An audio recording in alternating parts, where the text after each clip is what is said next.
భారతదేశంలో నివసిస్తున్న ఒక పోలాండ్ దేశ పౌరురాలైన కరోలినా గోస్వామి 2 రోజుల క్రితం నాకు ప్రాణహాని ఉంది, నన్ను రక్షించండి అని భారత ప్రభుత్వాన్ని ఈమె సంప్రదించారు.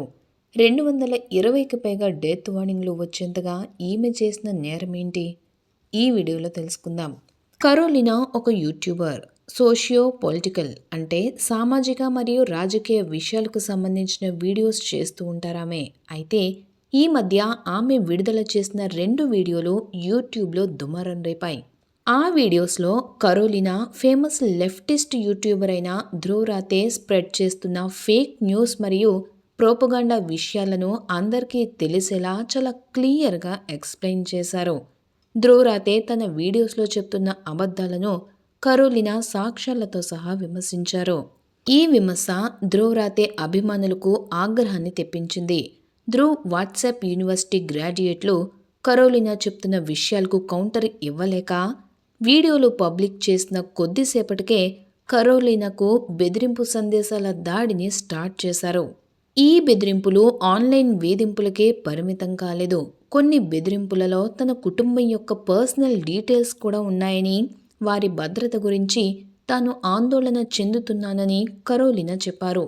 అందుకే తనకు మరియు తన కుటుంబానికి భద్రత కల్పించాలని అభ్యర్థిస్తూ ఆమె అధికారికంగా ప్రభుత్వానికి విజ్ఞప్తి చేశారు. ధ్రువ్ రాతే ఇలా చేయడం ఇదే తొలిసారి కాదు. స్ట్రింగ్ వినోద్ వంటి ఇతర యూట్యూబర్ వీడియోలను కూడా మాస్ రిపోర్టింగ్ చేయించాడు ధ్రువ్ రాతే. అండ్ స్ట్రింగ్ ఛానలే లేకుండా చేశాడు. కేవలం మాస్ రిపోర్టింగ్ గురించి మాత్రమే కాదు, అతని అనుచరులు సోషల్ మీడియా ప్లాట్ఫామ్ల ద్వారా సైబర్ వేధింపులకు కూడా ప్రయత్నిస్తారని వినికిడి.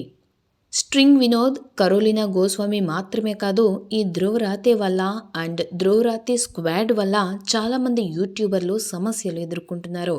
భారత వ్యతిరేక కథనాలు, నకిలీ కంటెంట్కు వ్యతిరేకంగా నిలబడేవారిని రక్షించడం భారతదేశం యొక్క బాధ్యత. యూట్యూబ్ వంటి సోషల్ మీడియా ప్లాట్ఫామ్లు వారి వినియోగదారులను రక్షించే బాధ్యత మన దేశానిది కాదంటారా? అయినా ఒక దేశ ప్రధానిని, నియంతని సంబోధించేవాడి ఛానల్ని ఇప్పటి వరకు ఎందుకు భారతదేశంలో నిషేధించడం లేదో అర్థం కాని విషయం. అతి సర్వత్ర వర్జయేత్ అంటారు, అంటే అతి ఎప్పుడైనా ప్రమాదకరమే అని. భారత ప్రజాస్వామ్యం కూడా ఇదే సమస్యతో నలిగిపోతుంది. భారత ప్రభుత్వానికి కరోలినా చేసిన అభ్యర్థన కేవలం వ్యక్తిగత రక్షణ కోసం మాత్రమే కాకుండా ప్రముఖ యూట్యూబర్లు చేస్తున్న ఫేక్ కంటెంట్ వ్యాప్తిని నివారించవలసిన అవసరాన్ని కూడా గుర్తు చేస్తూ ఉంది. మీకందరికీ గుర్తుండే ఉంటుంది, ఆ మధ్య మన తెలుగులో ఒక కమ్యూనిస్ట్ యూట్యూబర్ అయిన తులసి చందు తనను ట్రోల్ చేస్తున్నారు అంటూ కొంతమంది మీద పోలీస్ కంప్లైంట్ ఇవ్వడం కూడా జరిగింది. కేవలం ట్రోలింగ్కే అంతలా రియాక్ట్ అయిన ఆ మహిళా యూట్యూబర్ ఇప్పుడు కరోలినాని వేధిస్తున్న ధ్రువ్ రాతేకి మద్దతు ఇవ్వడం నిజంగా సిగ్గుచేటు.